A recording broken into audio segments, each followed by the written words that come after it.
Dieu qui t'a créé, l'imam Mahdi, lequel de ces signes qu'on le connaîtra, il a dit que lorsque les gens vont lui poser une question, il répondra tout de suite. Et s'ils se taisent auprès de lui, il commencera à parler par lui-même et il leur dira les choses qui vont se produire demain. Et il parlera donc aux gens dans toutes les langues, les événements qui vont venir, avec quoi il les explique du Coran et des hadiths.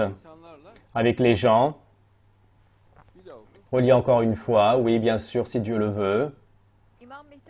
L'imam Mahdi, avec lequel de ces signes sera-t-il connu? Lorsque les gens vont lui poser une question, il répondra tout de suite, oui. Comment est-ce que c'est ceci? Avec le fait que Dieu lui inspire. Et s'il se taise auprès de lui, il commencera à parler par lui. Cela veut dire auprès de lui, les gens vont se taire. Lui, quand il va parler, les gens vont se taire. Ils vont se taire et parler. Et lui, parler, c'est l'une de ses qualités importantes. Et dans l'environnement où il est, les gens ne parlent pas de manière générale, ils écoutent. Et il parlera des choses qui vont se produire demain. Donc les événements à venir, des hadiths de notre prophète, des versets du Coran.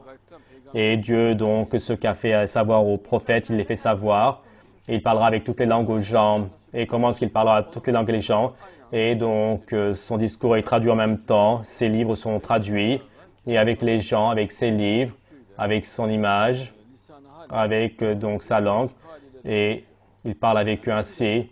Il parle donc physiquement, mais avec ses œuvres également, il leur parle.